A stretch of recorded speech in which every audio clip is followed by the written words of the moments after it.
நான் அப்பயே சொன்னேன்ல, அப்பயே எனக்கு அதுக்கு சம்மந்தம் இல்லை. திருப்பி அதை பத்தி சொல்லி யாரோட மன உளைச்சலும் ஏற்பட வேணாம். நான் ஒரு நடிகன், அதை மட்டும் கேள்விகளுங்க.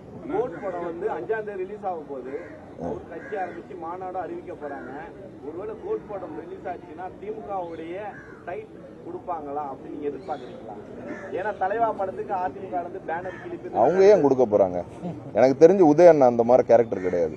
அவர் ஒரு நல்ல டைப்பு, எல்லாத்துக்குமே ஹெல்ப் பண்ணக்கூடிய ஒரு டெண்டன்சியில் இருக்கிறவர் உதய் சார். ஸோ அந்த மாதிரி பிரச்சனை எல்லாம் வராதுன்னு நினைக்கிறேன். யார் அண்ணனா? நான் பார்த்தது இல்லைங்க. ரொம்ப ப்ரீ பிளான்டா கட்சி அமைச்சவர் வந்து விஜய் சார் தான். ஏன்னா பர்சனலாகவும் அவர் தெரியும் நம்மளுக்கு. பட் எந்த விஷயம் பண்ணாலும் அதை ரொம்ப பொறுமையாக எடுத்து ஒரு 10-12 வருஷமா அதுக்கான ப்ரீ பிளான் போட்டு சர்வே எடுத்து இன்னைக்கு கொடிய அவர் கொண்டு வந்த விஷயம் வரைக்கும் ரொம்ப பொறுமையாக ஹேண்டில் பண்ணியிருக்காரு. அந்த விஷயம் அவர்கிட்ட ரொம்ப பிடிச்சிருக்கு. அதுக்கு முன்னாடி ஒரு பஞ்சாயத்து எலெக்ஷனாக இருக்கட்டும், எவ்வளோ விஷயங்கள் ஒரு ஸ்டெப் பை ஓவர் நைட்டில் 6 மாதத்துக்கு முன்னாடி ஆரம்பித்து இன்னைக்கு அவர் வரல. அவர் ஒரு 10 இயர்ஸாக பிளாட்ஃபார்ம் பண்ணி தான் வந்திருக்காரு. அவருக்கு என்ன பண்றோம் ஏது பண்றோங்கிறது கிளியரா தெரியும். ஏன்னா இன்னைக்கு 250 கோடி 300 கோடி ரூபா சம்பளம் வாங்குற ஒரு ஆர்டிஸ்ட் வர்றாருங்கிற போது இப்போ என்னைய மாதிரி ஆளுங்கள்லாம் இப்போ நான் சொன்னேன்ல, இப்போ அரசியல்ல இதெல்லாம் ரொம்ப சஃபர் ஆகும், பண்ண முடியாது.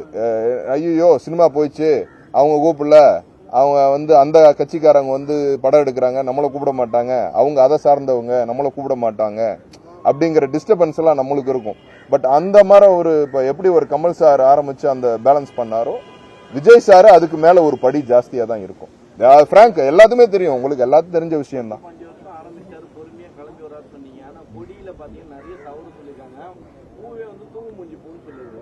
ஏங்க அதாவது இங்க பாருங்க, தூங்கு மூஞ்சி பூவா இருக்கட்டும், எந்த பூவா இருக்கட்டும், அது ஒரு பூ தானே. ஆமா, அதுவும் ஒரு பூ தான். அதுக்குன்னு ஒரு தன்மை இருக்கு, அதுக்குன்னு பயாலஜிக்கல் இது இருக்கு. அவர் சொன்ன விஷயங்களே அந்த போர் யானை அந்த மாதிரி விஷயங்களே ரொம்ப நல்லா இருக்கு.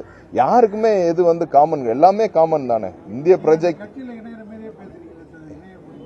ஏன்னா நான் வந்து நான் முதல்ல அவரோட சினிமாவில் நான் நடிக்கிறேன், ரொம்ப ஆசை எனக்கு. ஒரு டைம் வந்து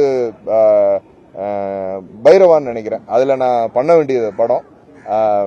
இவன் டேனியல் பாலாஜிக்கு பதிலாக வந்து நான் பண்ண வேண்டியது, அது பண்ண முடியலங்கிறது எனக்கு ரொம்ப வருத்தம். நேராக அந்த ஷூட்டிங் போய் அண்ணன்ட்டே பேசினேன். அவரோட நான் ஃபர்ஸ்ட் சினிமாவில் பயணிக்கிறேன், அதுக்கப்புறம் அரசியலை பற்றி யோசிப்பேன். எனக்கு இப்போதைக்கு அரசியலில் எனக்கு பெரிய ஈடுபாடு கிடையாது.